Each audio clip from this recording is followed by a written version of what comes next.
waxaa la soo wariyaa in waqtiyada ka mid ah uu Juxa noqday nin maalqabeen ah oo ganacsade ah oo taajir ah.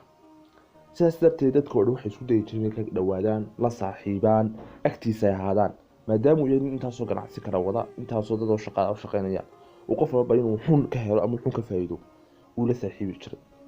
maalin maalmaha ka mid ah waxa uu yimid Juxa, nin oday ah.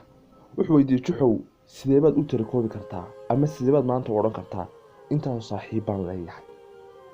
Juxa ismuu dhiminba. wuxuu ninkii odayga ugu jawaabay, maanta inaan tiriyo saaxiibadan leeyahay waa mustaxiil ama waxaan suurtagal ahayn inaan tiriyo. maanta intaan jirahay inaan saaxiibada tirakooba oo waxaan suurtagal ahayn. laakiin maalinkan falaso ama aan kaco ee dhaqaalahaasi burburaan, si walba ha burburaan dhaqaalaha la waayo, ee aan kaco aan soo istaago dhaqaale la'aan iyo lacag la'aan, waxaynu ogaan doonaa minta dhabta agteena taalla. waa maalinta ay kala bixi doonaan gobta iyo guntu.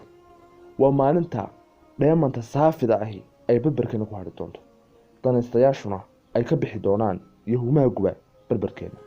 waxaa sheekada uga socdaa waa inaad mar walba kala ogaataa dheemanta iyo danaystayaasha hor yaalla. waa inaad mar walba kala ogaan kartaa humaaga iyo qofka dhabta ah ee agtaada taagan. barnaamijka insha Allah waxaan isku dayayaa inaan si subaxla ah u soo gudbiyo. dhammaantiin waa mahadsantihiin. السلام عليكم ورحمة الله وبركاته.